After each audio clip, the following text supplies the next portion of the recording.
দেশের প্রতি টান থেকেই প্রতি বছর প্রবাসী লেখকদের বই পাওয়া যায় মেলায়। শেকড়ের প্রতি অকৃত্রিম মায়া তারা ফুটিয়ে তোলে কাগজে কলমে। লেখকই পৃথিবীর যে প্রান্তে থাকুক না কেন, গার্সিয়া মার্কেস সেই লাতিন আমেরিকার মানুষ, কিন্তু আমার কাছে তিনি লেখক। তাকে আমি বলছি না যে লাতিনের লেখক, তিনি বিশ্বের লেখক। তারা যখন গ্লোবাল কনটেক্সটে বাস করেন তখন তাদের সাহিত্যের গল্পটা হয় অন্যরকম।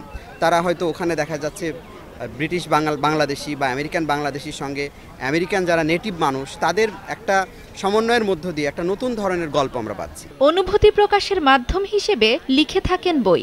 ভৌগোলিক সীমাবদ্ধতা ছাপিয়ে লেখক খুঁজে বেড়ান মায়ের ভাষার অকৃত্রিম ছন্দ। অন্যান্য লেখকদের বই পড়ার পাশাপাশি আমাদের দেশীয় যারা লেখক আছেন ওনাদের বইগুলো সংগ্রহ করা উচিত। সারা পৃথিবী জুড়ে যে সমস্ত প্রবাসী লেখকরা রয়েছে, সব ধরনের বই এবং সব ধরনের লেখকদের বই আসলে পড়া হয়। প্রতি বছর বইমেলায় প্রবাসী লেখকদের বই জানান দেয় তারা ভোলেনি দেশকে, ভোলেনি মাতৃভাষার আবেগ।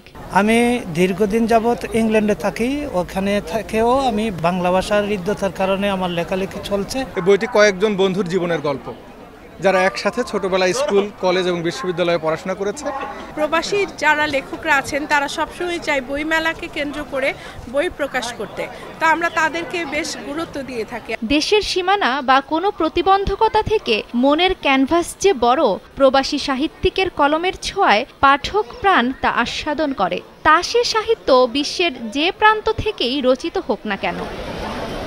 দেশপ্রেম একটি শাশ্বত বিষয়, আর দূরে গেলেই যেন এটি বেশি প্রকাশ পায়।